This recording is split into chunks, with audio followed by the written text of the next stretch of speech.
in the late 80s and early 90s, as the emphasis switches firmly towards strong, athletic and above all physical players. Photographs of Jones and Newcastle United's emerging superstar Paul Gascoigne provided graphic evidence of Vinnie's intimidating style, illustrating that there are more ways than one of coming to grips with talented opponents. I think seeing in non-league and that you could definitely get away with it, but now you know all of a sudden you're in the limelight and everything. That instant was where we had a free kick on our halfway line and he was just marking me tight and there was just a little bit of bantering going on between us. I mean, if the truth's known, he was giggling until I went to stand back and then I trod on his toe and it shows up on one of the pictures and I think that's the only bit of pain he got from it. But Vinnie Jones's career has been littered with moments of madness that have launched his name into the newspaper headlines with great regularity. This incident, a late challenge on Everton's Graham Sharp at Goodison Park, followed by an unnecessary clash with Kevin Ratcliffe, led to one of a series of dismissals.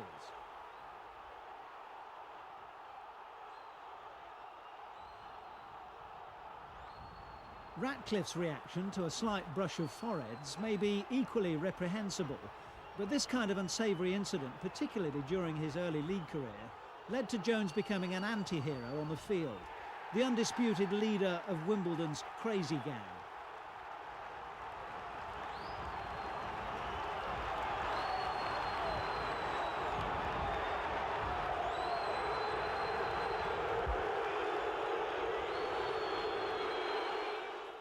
I mean, obviously in football there are things that go on which the spectators don't see and the referee doesn't see.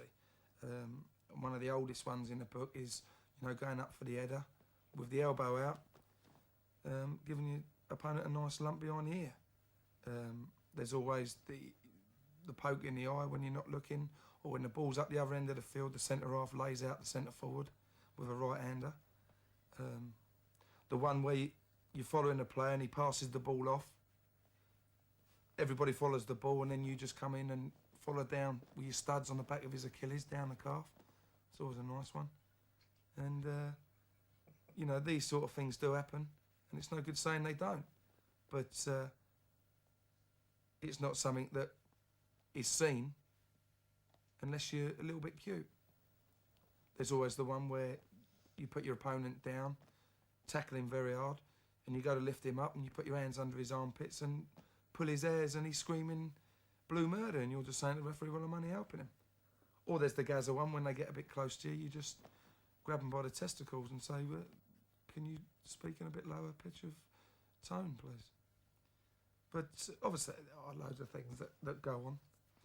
You know, the oldest one in the book is waiting for a corner and sort of treading on everyone's toes on a freezing January day.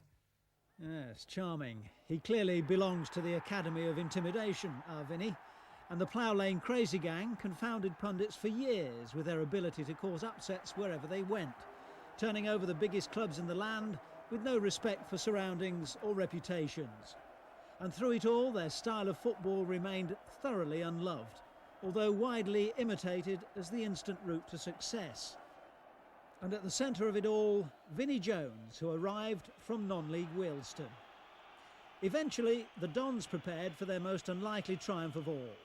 A mere 11 seasons after reaching the Football League from the Southern League, Wimbledon were at Wembley. Vinnie Jones in direct confrontation with another tough nut, Steve McMahon. And the result, an FA Cup win against the most successful team of the modern era.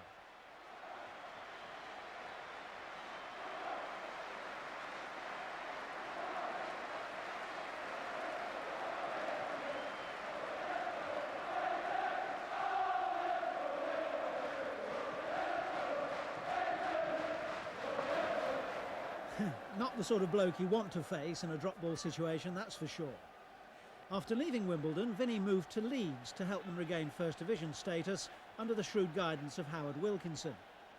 He recognised the positive aspects of having a man like Vinnie in your team, and so did his old boss Dave Bassett, by now at Sheffield United.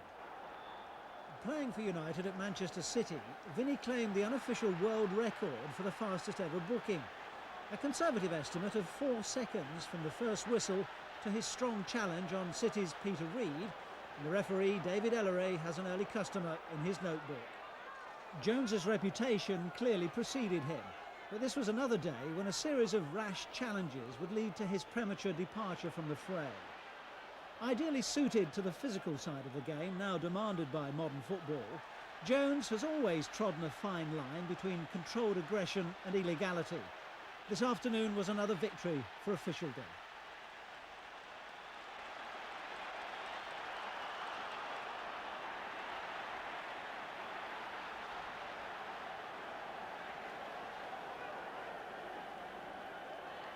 In April 1991, as the Gunners chased their second championship in 3 years, Arsenal's Anders Limpar was another to feel the full force of Vinnie Jones' commitment to the game.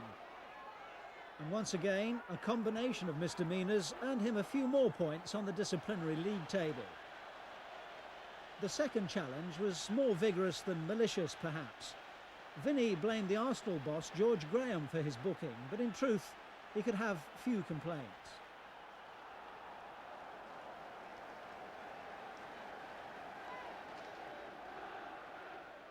The next stop in Jones's career, Stamford Bridge, a move from Sheffield United to Chelsea to join up with some of the old Crazy Gang members.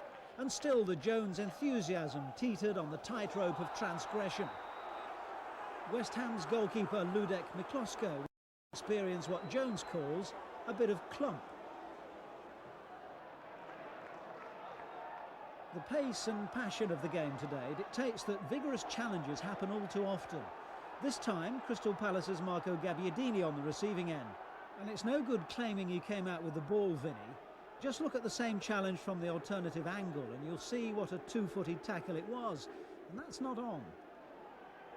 Jones's brief stay at Stamford Bridge produced just 5 goals, but one of them will perhaps give the lie to the suggestion that his game is only about hustling and intimidation. A fine strike which helped produce a memorable 2-1 win at Anfield in February 1992. Nevertheless, Vinnie Jones owes the longevity of his career at top level to the emphasis placed on physical prowess rather than the cultured style of his play. A tough character who always attracts attention, and as his career turns full circle back to the bosom of his first league club, Wimbledon, one suspects that his greatest triumph will always be that fairy tale day at Wembley in May 1988. Another day the Crazy Gang took on the Kop and won.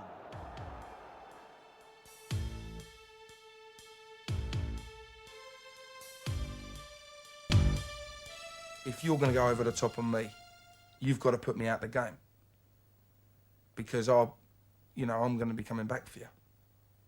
Whether it's in the next 5 minutes, the next 10 minutes, or the next game next season. And that's a promise. Steve McMahon has always managed to balance a combination of the qualities required for top-level success with 4 major clubs. Yeah, Steve McMahon for me is probably my only rival when it comes to... See, a lot of things happen in football when we went to the cup final. There are other tough lads out there.